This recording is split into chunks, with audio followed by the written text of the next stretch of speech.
Hello and welcome to Just Onside. It's the most gorgeous Friday afternoon in Blackburn. Weather set fair for the week. I'm full of beans because Leeds have stayed up. OS is on cloud now. We've brought him down from cloud now because Arsenal won the league. But you will see there's a character that's we normally tend to always invite him when the Spuds are in trouble. And my goodness me, they're in the biggest trouble imaginable. But before you talk about all things Spuds, Moggy, how are you? It's an absolute pleasure to see you again, my friend. Yeah. Yeah, always nice to see you two gentlemen, but it always seems to be like you said when Spurs are in trouble. So I don't know whether it's a good thing or not when I'm seeing you two guys. But all things considering, you know, it's we're good, we're good. It Right. might be different come 6 o'clock on Sunday, but at the minute we're all right. Yeah, we'll talk about that in a short while. OS, I believe you were in hospital earlier today. So, how's the false teeth? False teeth.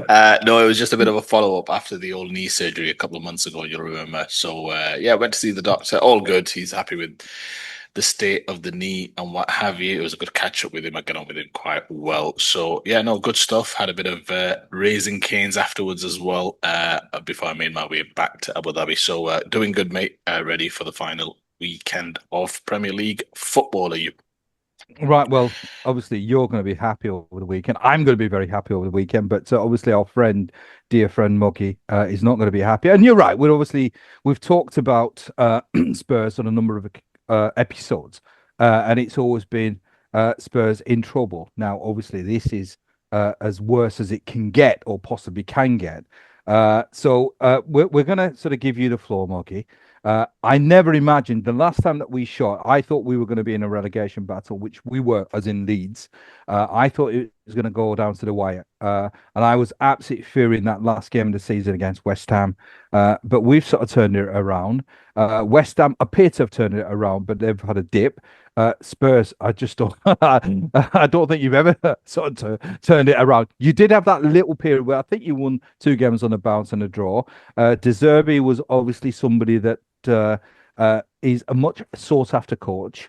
And he was perhaps after those two games looking likely to have taken Spurs to safety, but it's not the case. It's still in your hands. So tell me about the season briefly, but also tell me about how you're feeling about this weekend. I've got a Spurs mate, Big Sabs. He's a bag of nerves. So he's fearing the worst. He's asking me to do him a favor. I said, look, I'm not playing. If I was playing, Leeds would lose. But sort of talk us through the season. It's been a shambles, absolute shambles, which sort of peaked at its shambolicness with Igor Tudor. De Zerbi obviously is a good coach, but I'm not sure whether it's a little bit too late, even though it's in your hands. Go on, take it away. Um, yeah, well, I'm lost for words. That's not like you, I'm Moggy. actually That's lost not for like. words. Okay, let me put it this way then, Moggy. Well, Yeah, look, where did it go wrong? Where did it go wrong? Now, obviously, this is something which has been ongoing for a couple of years. Now, there was a trophy that you won, but I think that was papering over the cracks. There's something fundamentally wrong with Spurs. So we're just briefly, without sort of going on and on, where's it all gone wrong? I just think the decision making from the powers that be have finally caught up with us. We finished 17th last season. Granted, we took our foot off the pedal to concentrate on the Europa League, but the squad we could see with the injuries and the squad that we had there, it was pretty much the right position for us to finish. And with the appointment of Thomas Frank, we thought, there'd be a bit of stability brought back in. And, I wasn't expecting us to finish in the top four, but his appointment just did not work out. I think he was highly rated manager. The likes of Pep and others have talked highly of him. He did well at Brentford. But coming into Spurs, I think just his some of the things that he was saying in interviews, like we're going to lose more football games than we're going to win, and the way he had us set up in big games against Arsenal and Chelsea. Granted, maybe we weren't good enough to win the games, but we were actually getting spanked by our rivals, and it just his dismissal came, I think, 2 months too late. And then the appointment of Tudor was just that was a diabolical appointment from whoever, made that decision. But I think we did want De Zerbi at that point, but he was saying no. Now we then ended up making him the third highest paid manager in the league, which I'm presuming is what kind of twisted his arm to then eventually say, yes, now if we would have had De Zerbi in when we bought Tudor in, would we be in this position? I don't think we would have been, because he would have come in and, put his ideas in and got us playing, and getting results. But, it's you can go from Levy to the guys like Vinay and Johan Land who are there at the minute, and the signings that we're making. And, I've got a friend who lives in Bradford who's a Spurs fan, and, we keep in touch, and he gives me a call. And, we were discussing about the whole Eze signing. He was in our hands. He was there. He was literally done. And, haggling over, I don't know what they were haggling over, what they were waiting for, and then to let Arsenal then come in and get him, and it's things like that, and it's just not this season or last season. This is a historic thing for Spurs where I think Jamie Redknapp hit the nail on the head the other night when he was saying, you've got Arsenal and United and other teams who will go out and splash 80 million, 100 million on a couple of players who are going to make that difference, and we're buying players that we're hoping will turn out to be okay. Now there's a big difference there. Injuries have played a major factor for us. I Yeah. think we're looking at 4 or 5 ACLs, which is unheard of. The Kulusevski, we've not seen him since last season, so he's missed like a season and a half. Kudus, our main signing this season, he's missed 6 months. Maddison, he's only just come back in the last 2 or 3 weeks, and to say that he's been out for 9 months with an ACL, and he's probably been our best player in the last 2 or 3 games when he's come on for 15, 20 minutes, it's an absolute embarrassment to the rest of the players that are there. And to have a front three of Kolo Muani, Richarlison, and Tell, it is diabolical. And Kolo Muani, mate, honestly, when I'm watching the games, I literally want to put my hand through the TV as to how is this guy getting game time at Spurs. It is ridiculous, man. And our captain today, he's in Argentina. He's gone to watch the final. He's gone to watch his Can't boyhood believe it. team, I can't believe it. Belgrano. He's our club captain is in Argentina to watch River Plate versus Belgrano when we are Yeah. looking to stay up. Now, that just tells you everything you need to know about where our club is at the minute. That is just, I don't know what else to Incredible. say. It's how can your club captain not be at the final game of the season when you're in this position that you're in? Moggy, he's not going to play for Spurs ever again. No, Sorry that's to it. Yeah, interrupt, yeah, yeah. but He's he's done. not going to play for Spurs ever again. I mean, I Yeah, read the yeah. story earlier today, and I wanted to quickly get your thoughts on it. I mean, Ayub, he's in Argentina watching his boyhood club or Belgrano. I think they've got a big game against River Plate for the championship or something along those lines. I mean, he's club captain. There's one thing if you're injured getting treatment there and you're just one of the peripheral players. I mean, even then, I don't think it's a good look. Your club captain, it's the biggest game in Tottenham's history in terms of survival in the Premier League and the top flight status. And I remember for the longest times, me and Moggy used to talk about this guy's playing style, and I used to use the word selfish many times about his playing style. He often used to leave his teammates in the lurch, and it's not just on the pitch. You see it now off the pitch. I can't believe for the life of me who chose to give him the captaincy armband. I mean, Moggy, how do you see it? Just very quickly on Romero.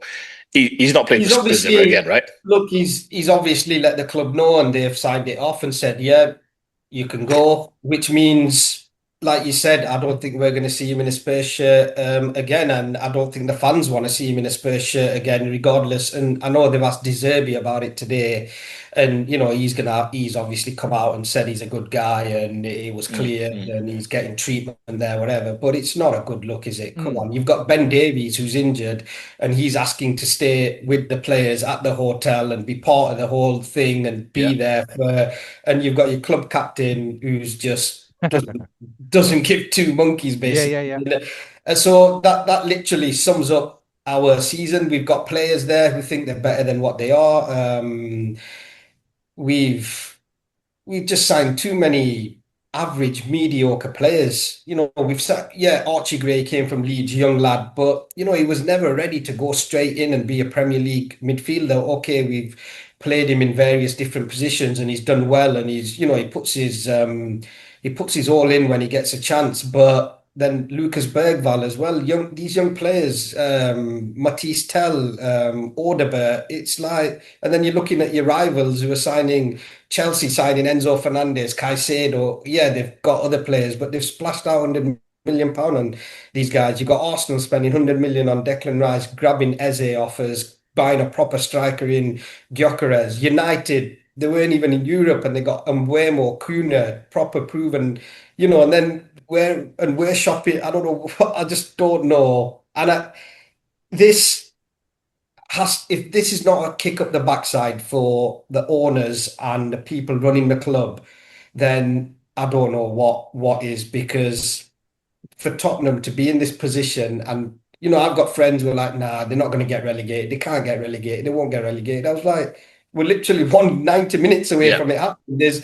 There's one scenario that gets us relegated. We lose, West Ham win, we're relegated.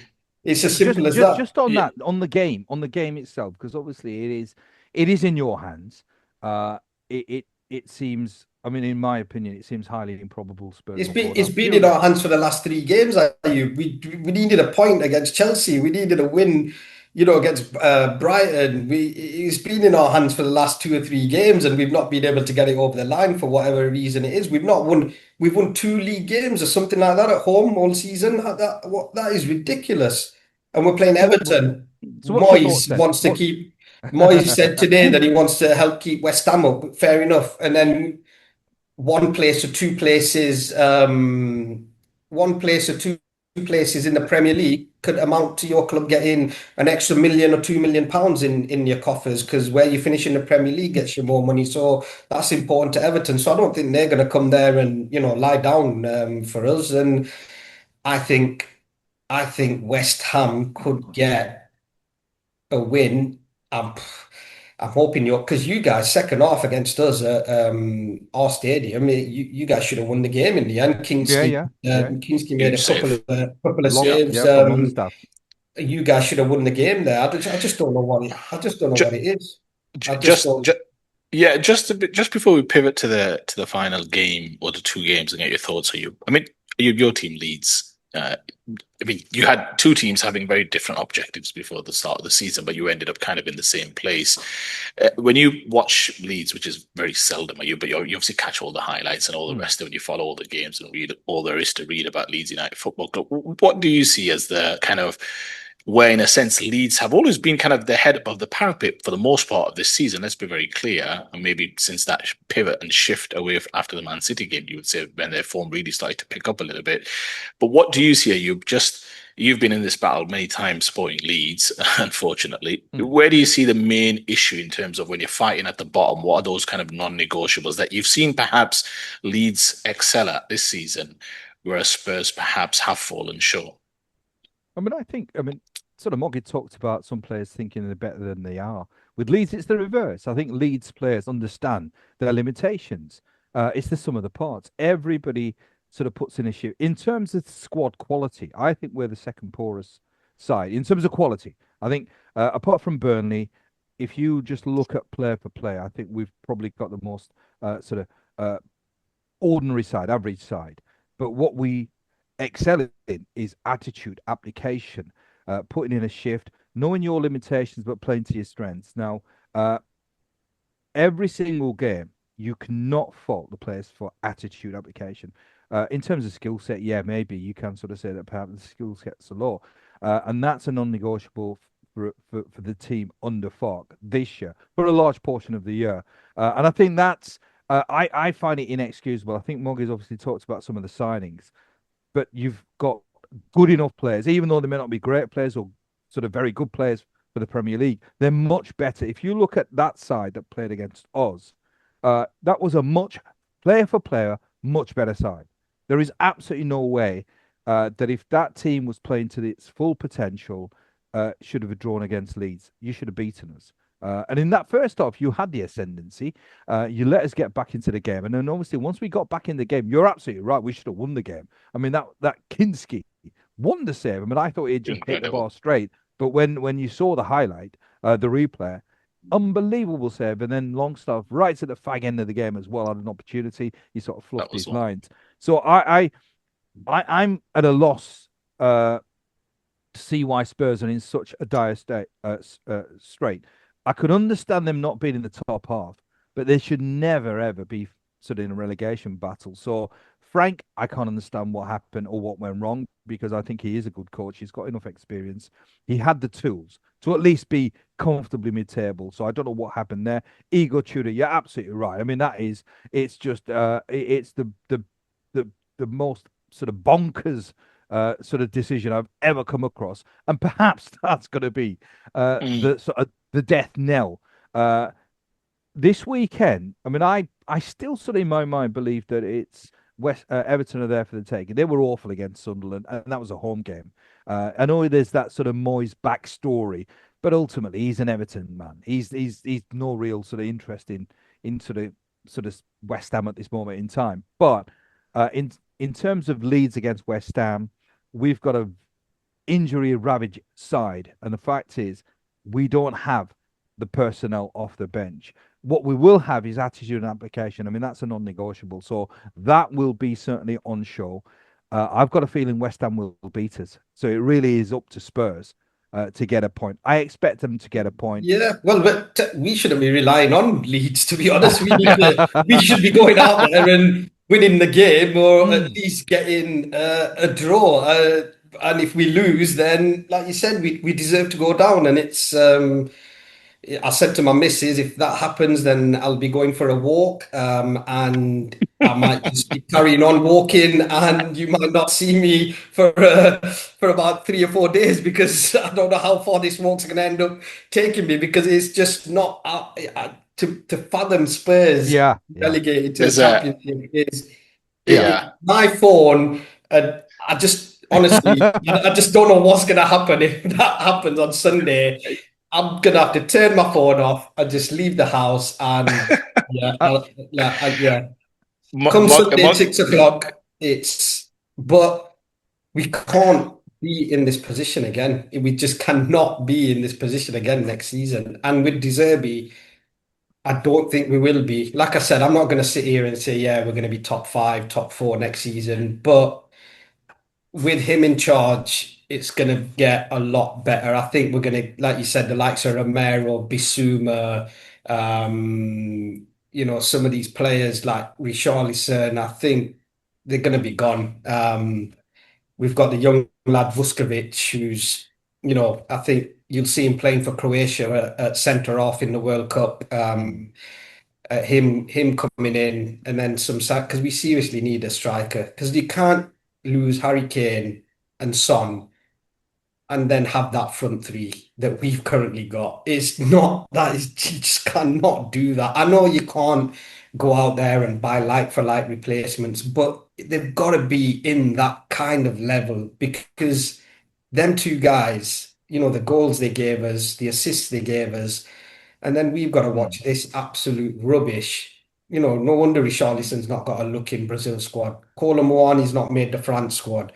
Matisse Tells, he's under 21 captain for France, but he's not going. Because I was watching the game the other day against Chelsea, and I was like, how many of these players are actually going to go to the World Cup? And I think there's four or five, maybe 4 or 5, if that. Whereas previously, you're probably looking at 11, 12, 13 of our squad would be going to the World Cup with their country. And that just yeah, it just shows the lack of quality. Yes, confidence, but like I said, it just goes down to the decision making and signings and what the club has done over the last 10, 15 years. It's just come to roost, and yeah, if they don't learn from this, like I've said earlier, then I honestly don't know what we're gonna do, because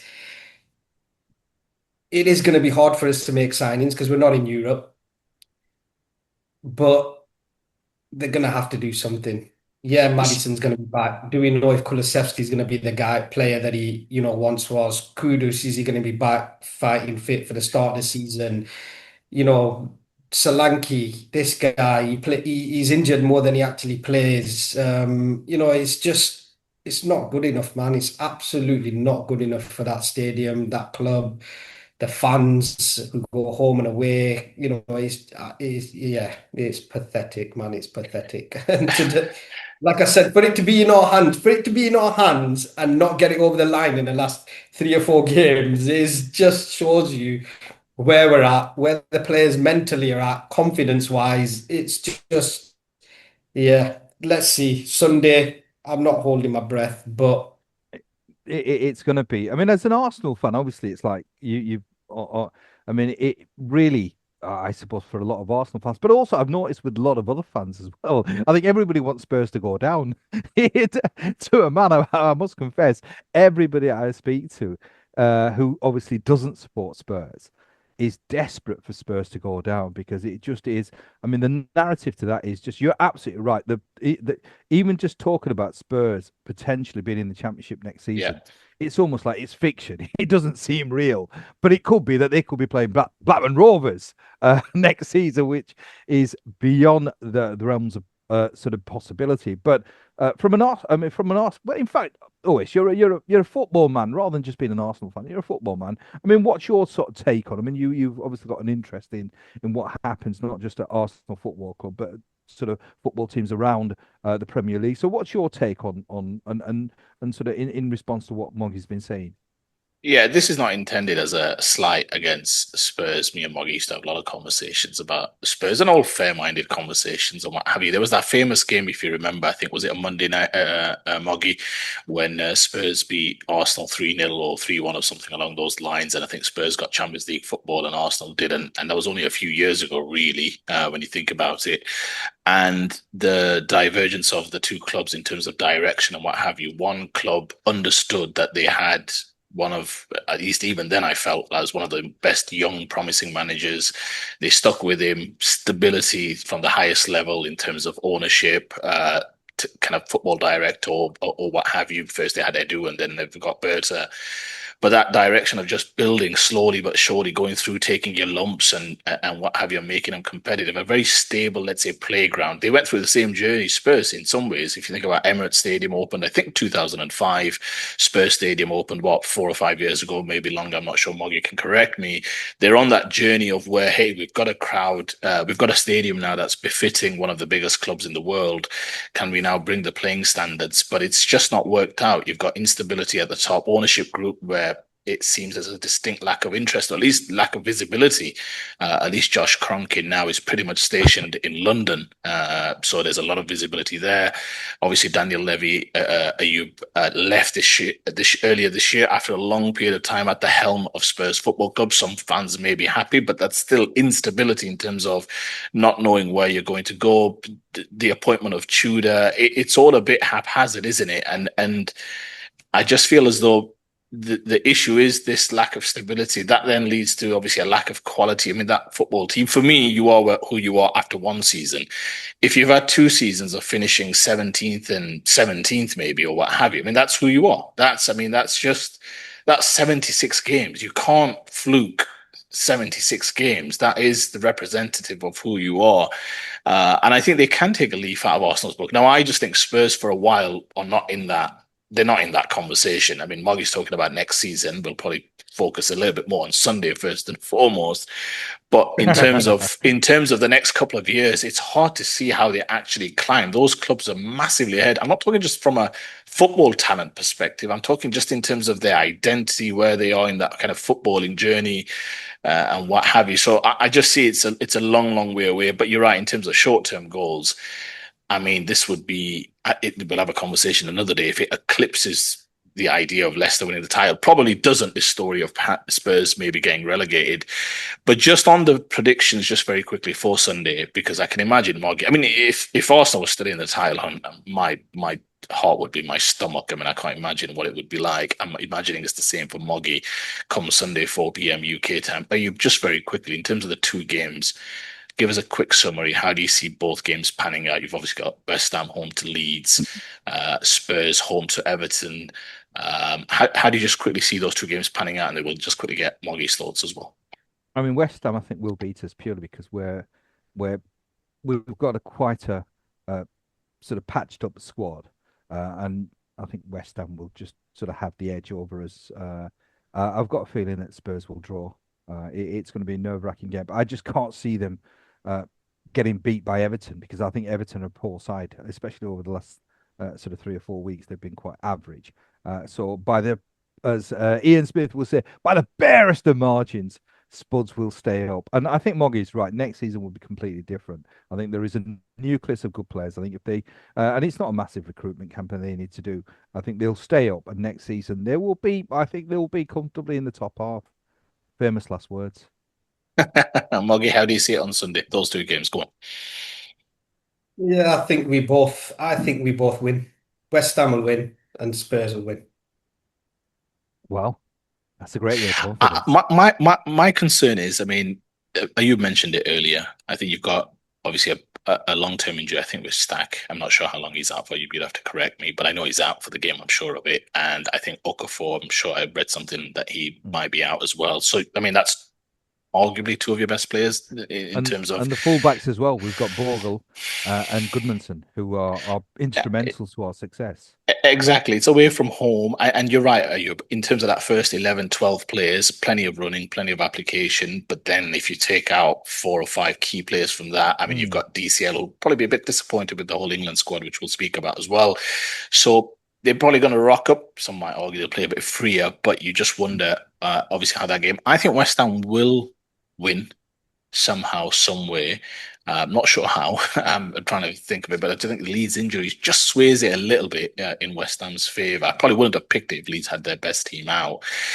My biggest concern for Spurs is that home stadium is going to be too nervous. They've got a shocking record home and away, as you kindly often points out. But at home especially, they have not made that place a fortress at all. And it's a very nervy place if teams just stay in games and then slowly start to exert their authority. And I just have this huge concern that Everton will at least be able to play a little bit of stuff. There'll be a lot of nervousness in the air, especially if West Ham score early doors, Ayub.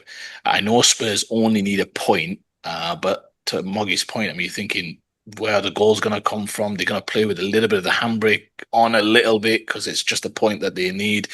I just have this huge concern that Everton will go there and turn them over, and it could get really ugly in front of the home fans because it's a situation they've not been in. Those players never expected game week 38 to be playing for their Premier League survival. And you look at that spine, club captains in Argentina, you've got your second goalkeeper. I mean, the first one, we can discuss till the cows come home about Vicario, but it's your second keeper who's done well, bless him, after the whole Atletico Madrid situation. So bless him, he's done really well.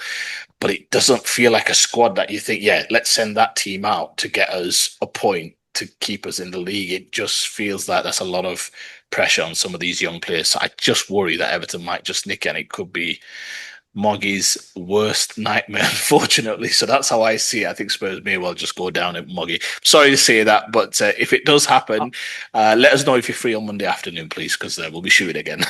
No, but I'll just, before Moggy sort of goes on that, we'll give him the final word. But just on that as well, I think Moggy sort of talks about the number of players that are going to be playing in the World Cup. I think if they had a number of players playing in the World Cup, that probably, I would have actually said, sort of creates more of a risk for them to win the game because it's a lot of players have got eyes on the World Cup, so they won't want to get injured. Plus, also the fact that some players don't care perhaps makes them play with freedom. If they cared, it will tighten them up. I think there's a number of players who probably played. It'll almost be right. It's the last game of the season. I'm not going to the World Cup. I'm going to sort of showcase what I'm all about. So it might, in a bizarre sort of way, the fact that they probably don't care is probably the best thing for Spurs. But it's going to be. I mean, I, I can't wait. I'm so excited. A, because we're obviously not in the mix, and B, the storyline if Spurs go down is just it's going to be. I mean, the reverberations which will sort of happen in world football will be enormous. So I can't wait. So go on, final word, Moggy. Well, the Spurs, like I said, I think I think personally we will win. We will win this game. I've been saying that for the last football. I think we do well against Everton. We'll win the game. And like you said, the fact that we know that we only need a draw, and if it is at that stage, Yeah, where it comes later on in the game, and we know that, the draw is good enough with 5 minutes to go, then at least that plays in our hand. Like you said, Lewis, we need to come out all guns blazing.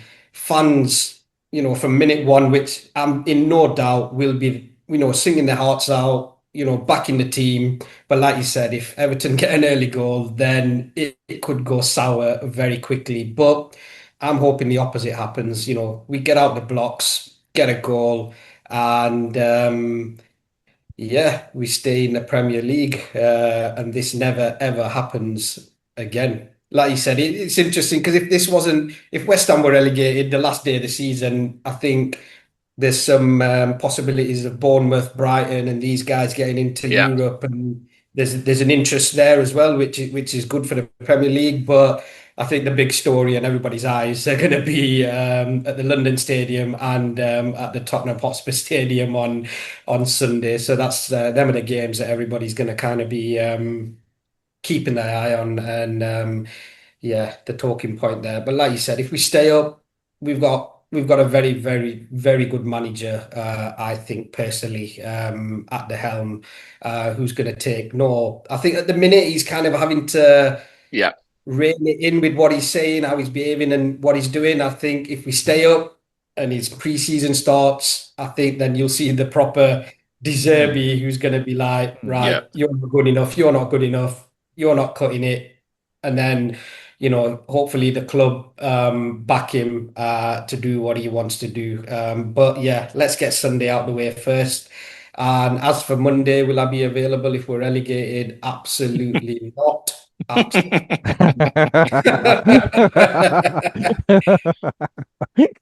And rightly so. Yeah. Right. Talking about De Zerbi and a coach that has a decent reputation, we'll talk about perhaps one of the finest coaches to have coached in the Premier League. Now, I'm still not sure whether it's official, whether Pep is going, Yeah. but by all He's accounts, confirmed it himself today. oh, has he Yeah, done yeah, that? All yeah. right, okay. I didn't sort of see that. So he's obviously official now that Pep is going. So I'd love your takes on probably one of the greatest coaches, if not the greatest coach to have graced the Premier League. So as our guest, Moggy, go on, wax lyrical about Pep. He's he's revolutionized the English game, as I would say, in the last 10 years. The style of football, the way football wants to be played. He's heavily influenced, I think, not just, at that level of first team football. You're going down all the way through the academies, and what he's achieved and what he's won in the 10 years he's been at Man City is nothing short of fantastic. They're naming a stadium, they're naming a stand after him, and they're going to be building a statue, and rightly so, because he is right up there with the greatest managers that have graced the game. The way he conducts himself, the way he is in interviews, the way he is, you know, how he's got his sides playing. Um, Nothing short of amazing. And I think we were lucky to have him in the Mm. Premier League for the last 10 years. So whatever he does next, I think he'll take a break. I think he took a break last time and he went on a bit of a hiatus to New York. I think he moved to.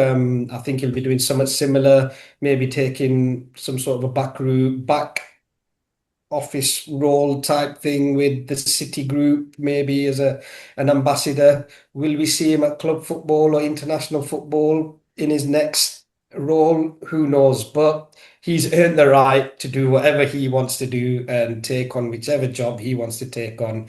So fair play to Pep and what he's achieved. And yeah, it's we've been lucky to have him here, I think.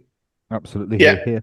Well, Ayub, that's the positive side of a football aficionado like Moggy waxing lyrical about one of the greatest managers in Premier League history. That's the positive. Let's say that's one side of the ledger. Now you're going to tell us why he's a fraud. He's not really any good, because that's been your consistent that's been your consistent opinion. And we've got the YouTube shorts which I will be recirculating there afterwards. So don't be changing your tune now. You take it away. Tell us why he's a fraud and he's nowhere near the upper echelons of Mourinho, Ferguson, Wenger, and the like in the Premier League history. Tell us, go on. Take it away. Right. I mean, you are being a little bit harsh and sort Harsh? of slightly misquoting, or maybe the evidence is there. Right. But I mean, what I've said is, I mean, there is no doubt. I mean, I think you cannot argue with what Moggy has said and obviously what you've said. But my caveat to that is that I judge coaches not just when they coach great players, because I think there is no better coach of great players than Pep Guardiola. And that's the key. It's great players, because the teams that he's coached, he's played a brand of football that has been revolutionary, but he's had players that have just been exceptional players. What we've seen over the last couple of years is when the squad isn't as great as he's once had, standards have dropped. It's not because his coaching levels have dropped. It's just because the caliber of play, he's not being able to implement his ideas with players who are obviously of a lower standard. And when it's mattered as well, I mean, I've been very critical of Pep against Everton and against Bournemouth, 2 crunch games. They've done all the hard yards by getting back into the mix. And then when it really mattered, he fell short. Now, I will never say that he's not a great coach, because the record proves itself. But I'll always say that if you don't give him the tools, the top class players, then he's not going to be the coach that everybody sort of talks about. As I said, and he once said it himself. He was very, very complimentary of Bielsa. What Bielsa has done, completely opposite of what Pep does. He's always taken reasonably average squads and made them much better, and got them to play to a level way above what people would expect. Whereas with Pep, as I said, you take away the absolute world-class quality. And the last 2 years I mean, he's won trophies, certainly, no question about it. But the ultimate trophy is either Champions League or the league. And he's fallen short. He's had there's been an upturn in form when he brought in Semenyo and Gay again. That, I think, reaffirms what I'm saying, that you bring in quality, it improves the standard of coach that he is. Now, obviously, there is that thing that you can't be a great coach if you've got rubbish players. But Pep has that's where, for me, that sort of criticism of Pep comes, that he's performed at an unbelievable level, but he's had unbelievable players. Now, if that's the criteria, that's the metric, then fine. Are you? He's earned the right to be able to sign these players. He's earned the right to be at a club that can spend money on signing these players. You can't forget Foden, Nico O'Reilly, Cole Palmer, who's now at Chelsea. You've got so many of these youngsters at Man City coming through, the Heskey brothers. There's the list can go on, and that's all down to Pep. Kusanov is a young lad from a foreign country. He's come in and he's coaching him, and he's going to be ending up being world class. Yes, Haaland came in, world class striker. But when you're a manager of his caliber at a club like that, you earn the right to be able to buy world class players. No, but that's not the point. What I'm saying is he's improved. The last I think 2 years, every player that comes in is improved by. I don't think he has signed an actual world class player at that time. They have become world class players under him. De Bruyne, I don't think was world class. until he was coached by Pep and playing in that team. Bernardo Silva, he's become world class under Pep. Okay, Haaland is the only kind of Yeah. player that Yeah, we I would knew say, yeah. about, Yeah. who was going to score goals no matter where he went. But every other player that has come in has become world class because of him.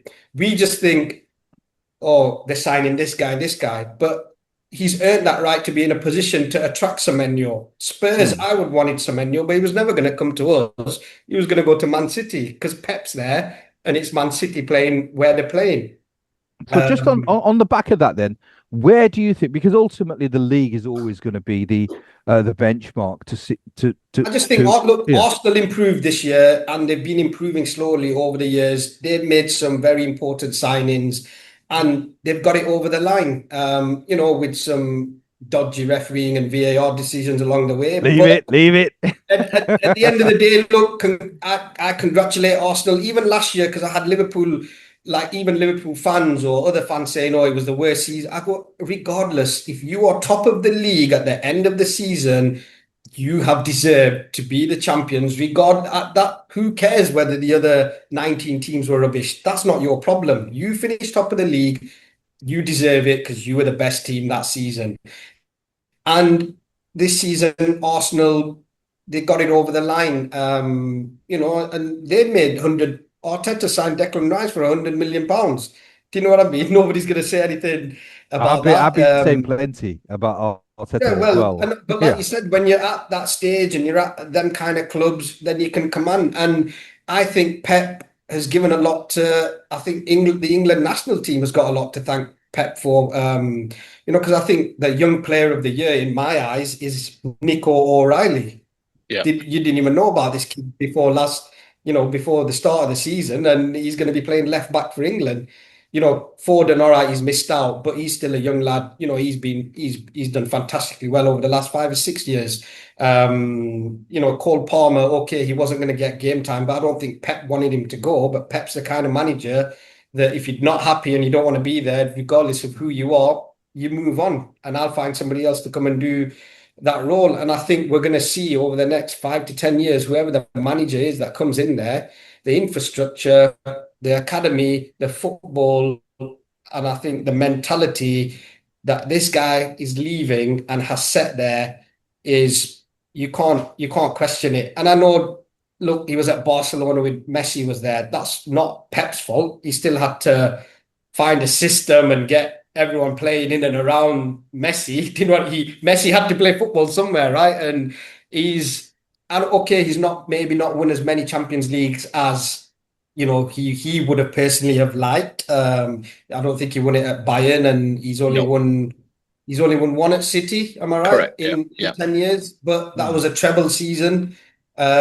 So in terms of when people say, "Oh," and the signings that he's making, I don't think City sign players in the £100 million mark either. You look at some of the signings because we now think they're world class. We're thinking that player must be like 80 million, 90 million. But when you look at the signings and how much they paid for certain players, you're looking at 40, 50, 60 million pounds for some of these guys. So he's not spent as much as what Klopp spent on Van Dijk or Alisson and, these kind of players. So I think you got to look at it, I think, from both sides, and you can't question Pep. You can't question him. You can't. I'll do what I want. You can't. I think Ayub's upset. Ayub's upset because I think he gets mistaken for Pep a lot. I think the way he looks.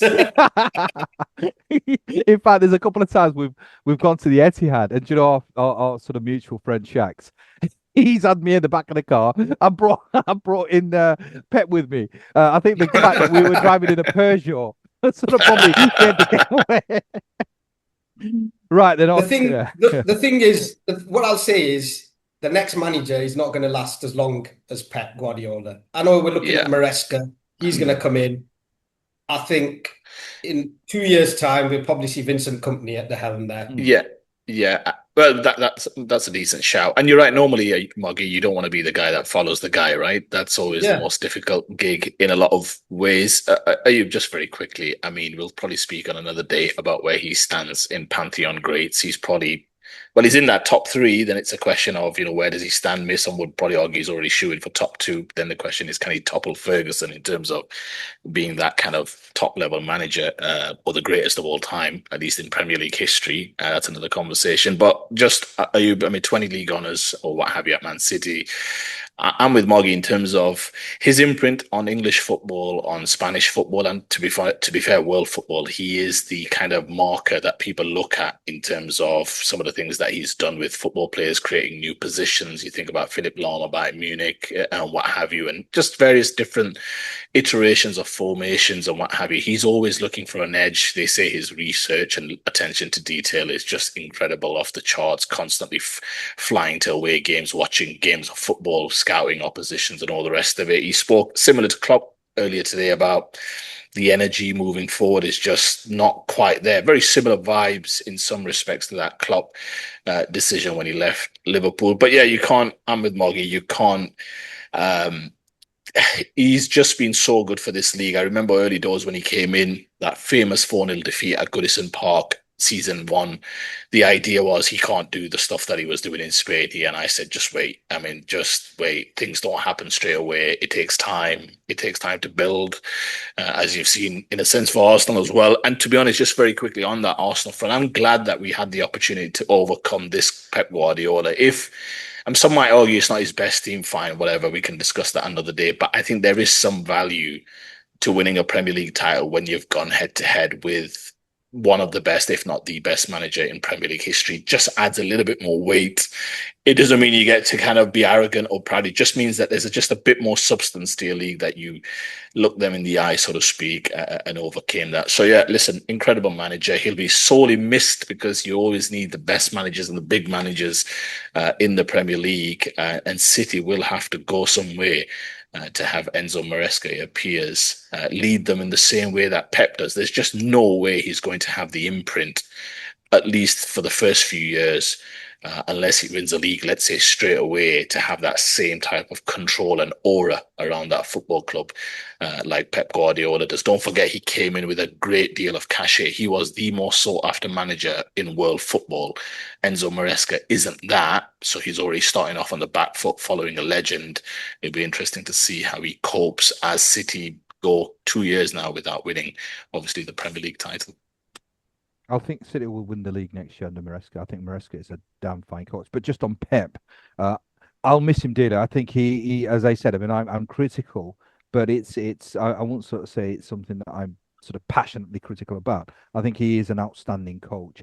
And under when they had KDB at his peak, I think that was the finest. I mean, that was pure football.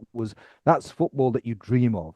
So, and he will be sorely missed. I think I'm going to sorely miss him as well, not just for his footballing abilities or his coaching abilities, but also his personality and also his stance for what is right. Because I think, I mean, I'm not going to talk about it, but he was one of the few, if only, sort of prominent footballing figures who stood up and talked about a certain issue which is dominating the world. And in my opinion, he stood on the right side of history against a tidal wave of opinion. So for that as well, because I think he's not just a wonderful footballing man, but I think he's a wonderful human being, and he will be sorely missed. I think I certainly, it will be strange to see Man City and not see Pep sort of with his sort of demonstrative sort of hands all over the place, scratching himself as well. And I won't have a gig as a double anymore. So it's going to be a sore loss to the Premier League. Right, talking about Premier League, we'll put that to one side for the moment. We're going to have to now talk about England and the squad. There's a little bit of controversy. Moggy, I'm going to give it to you because obviously you're passionate about England. Yep. So you're going to have to give us the lowdown on what's been decided in terms of the final squad and what your thoughts are. Well, as someone who's travelled to a World Cup to watch England and to a Euros to watch England, I was looking forward to this squad announcement, and I was quite disappointed that it was getting leaked last night. Some players who got told they weren't in coming out on Instagram and all that kind of took it away from the actual squad announcement for the players that Yeah, were in it. But the omission of, I, I didn't think I would say this, but Harry Maguire, I don't know how Dan Burn and Jarrell Quansah get in there. John Stones, who's literally hardly, he's not kicked a ball this season. Um, and I'm really disappointed for Morgan Gibbs-White and Adam Wharton to miss out. Really disappointed. And the other position that I'm disappointed about is Madueke being in and Bowen not having a yeah, not being in there. Other than that, I know look, he's left out Foden, Palmer. Um, you could say that he's doing something different to other England managers, where other England managers have tried to get every single kind of player in and then yeah, not being able to kind of fit him in where, and he's been quite adamant about, having players for positions because he said about Foden that he doesn't even know what Foden's position is because when he comes on for City, he's playing out on the right, left, number 10. Like, what is he? He's not, and Foden, to be fair, has not been getting much game time due to Cherky and Semenyo coming in. Palmer's not had the best of seasons either, injuries and whatever else. So, fair play to him on that. But I think Adam Wharton missing out for Jordan Henderson is baffling to me. Jordan Henderson, for me, should have just gone as a backroom staff or a coach if that's what he wanted. If Tuchel wanted that experience or somebody like yeah, him to be there, then take him as part of your coaching staff. Why are you leaving Adam Wharton at home is yeah. beyond me. And Morgan Gibbs-White, probably along with Rodgers, the best attacking midfield player in the Premier League or in Europe this season, and he's left him at home as well. But look, I'm a Spurs fan. Jed Spence has made it. Is Jed Spence better than Trent Alexander-Arnold? No. Tuchel seems to have some sort of a problem or issue with Alexander-Arnold and the way he defends. I think he's also taken into conditions of the heat and how many minutes certain players will be able to play, how slow the game might be out there, and what kind of players he needs. It's his squad. He's picked it. Am I happy with it? No. Are we going to have to follow it and back it? Yes. Is he a German spy being sent by the Germans? Probably yes. Double agent. But every time an England squad gets announced, there's always going to be Yeah, conversations like this.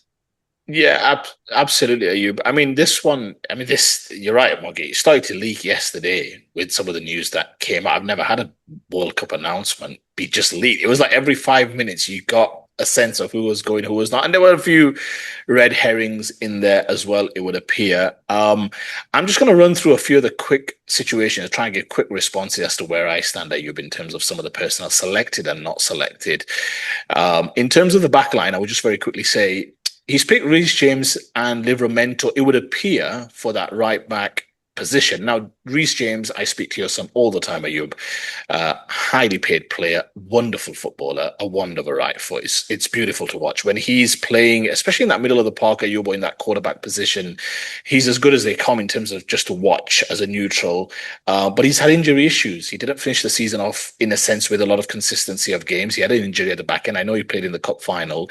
Livramento's been out for a little while. So you question, okay, does James have the legs to play right midfield, right defense? Anyway, he doesn't really for Chelsea Football Club, let's be honest.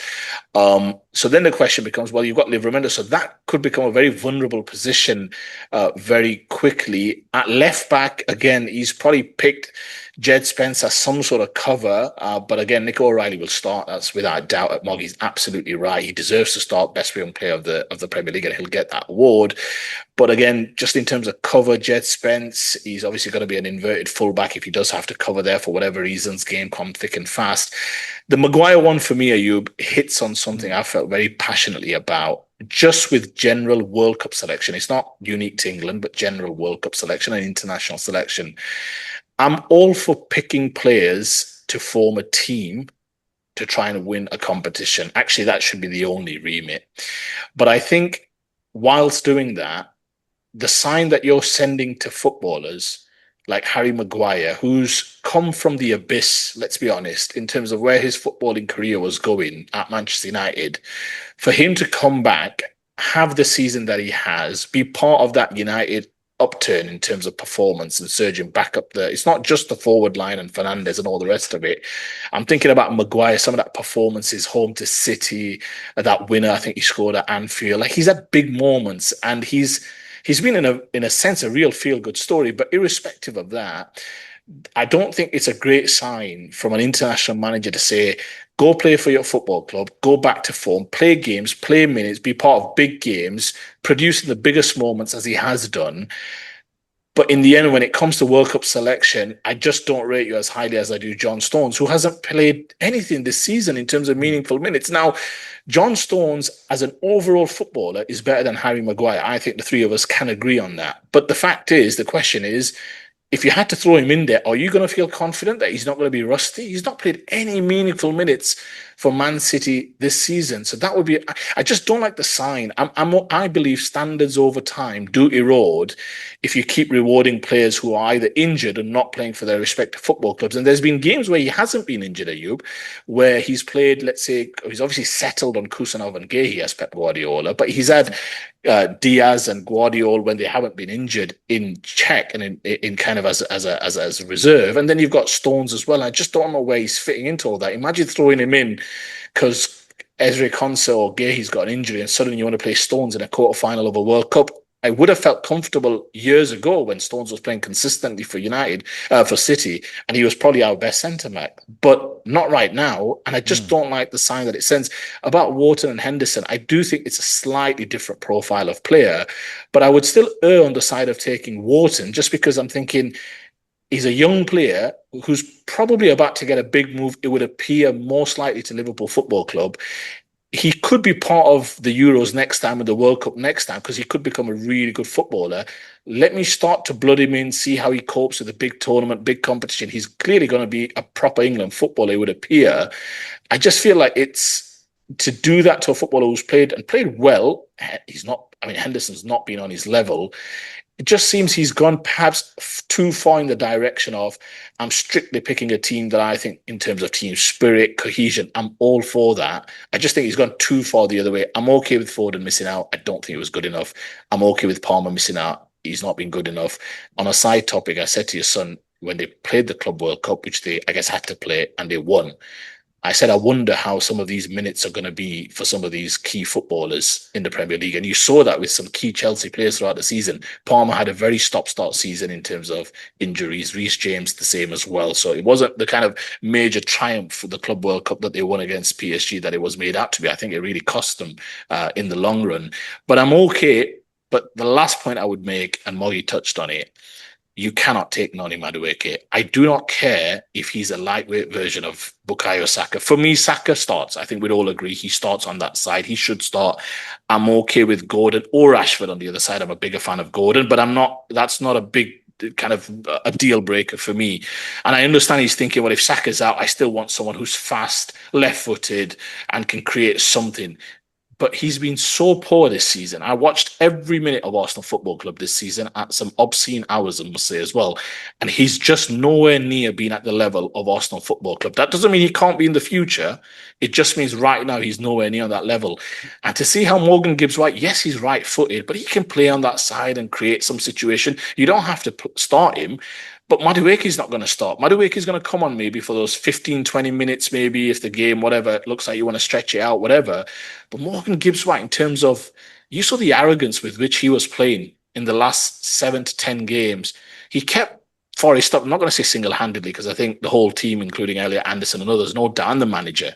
But some of the arrogance he started to play with, I thought, oof, like he's feeling himself now. He's feeling like I'm a proper player. And that's what you want to see. And international football is about personality, is about spirit. It's about that healthy arrogance you need. When you're playing in the last 16 and quarters and semis, if we get there, you're playing against, your Spains, your Frances, your Germanys, and all the rest of it, you're going to need to look the other 11 in the eye and say, I belong on this football pitch. And I just think he's gone a little bit too towards, we'll have a good team spirit and cohesion. I'm okay with Eze he's a very different, unique profile of play. I don't think he starts, but I just worry about some of those key selections.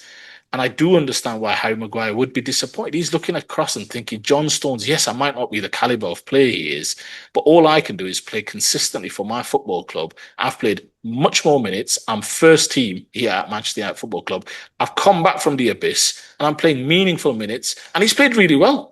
Again, he's not on the level of John Stones, but even I would have picked him ahead just because he's fit, he's strong, he's in a great deal of confidence. And that was the one that really got to me because not only is it a feel-good story, Ayub, I just don't think it's the right message to send if you're rewarding players who are not playing for their clubs and forget not playing well, fine, but not playing.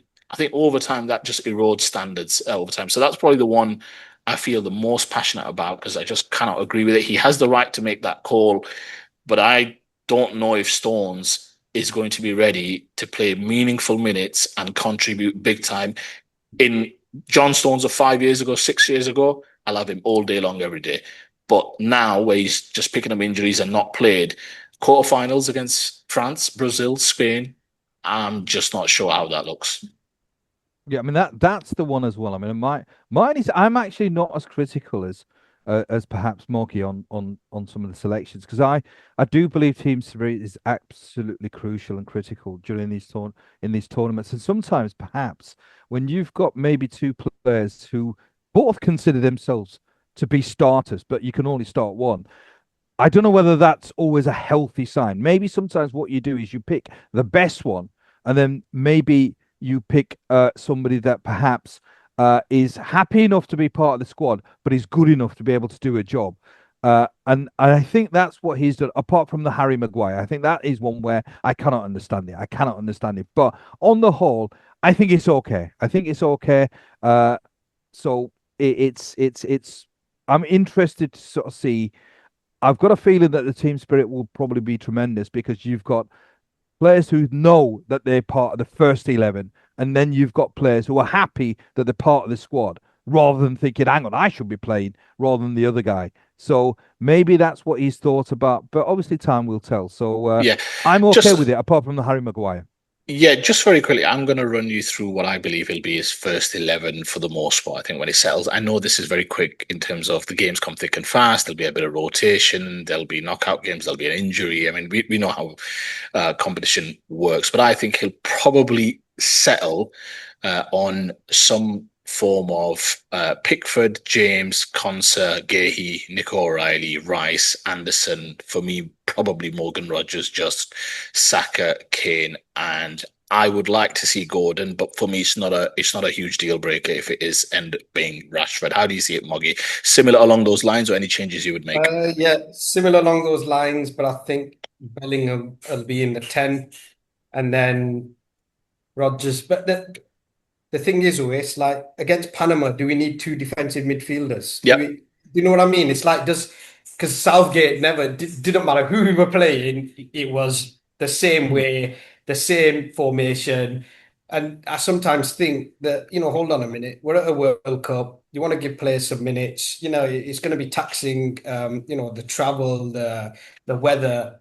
Do we need two holding midfielders against teams like Panama and stuff like that? Can we yeah, play true. Rodgers and Bellingham together? Or I just think, even though the season Rodgers has had and the way he plays, I think he's going to start with Bellingham, and I think pretty much the same as what you said. Would Rashford, you go Gordon or Rashford? I don't mind Gordon. I don't mind Gordon at all, to be honest. I think he's a very Yeah, good player. He offers a lot, he's direct, he defends as well, and I think that's what Tuchel likes. But I think he'll start with Rashford. But the options are there, and I think they're gonna have to be making changes.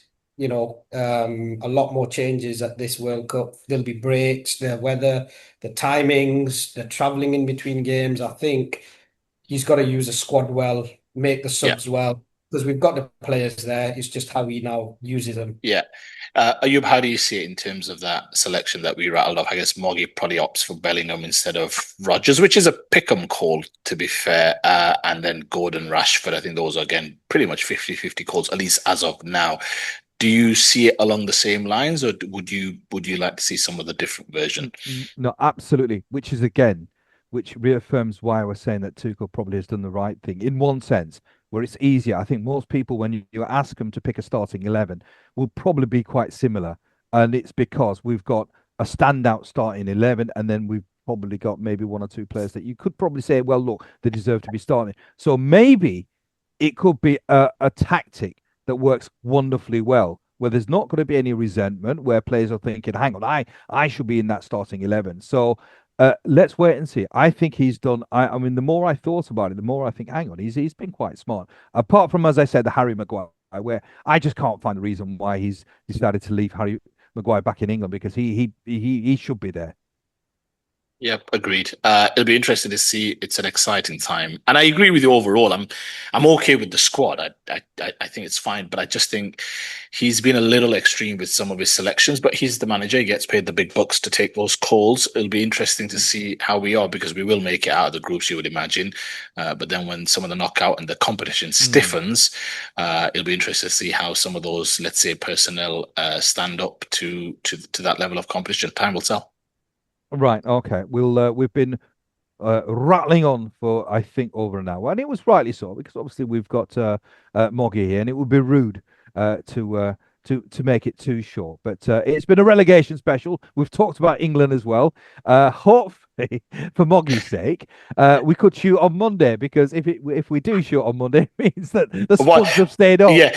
One thing that has been on my mind, Ayub, is I know Spurs boast one of the best stadiums in the world, Ayub, one that I've been to, and it's a magnificent stadium, and the football experience is off the charts. One thing I have been wondering, Moggy probably knows the answer to this question, is what their training facility looks like, because that's 2 games against Southampton potentially next year that they've got to worry about. So, there's a lot of... It's like Fort Knox. They won't be able to... Is it Fort Knox? Okay, fair enough. Then I think you're all right. It should be okay. Fair enough. Good stuff.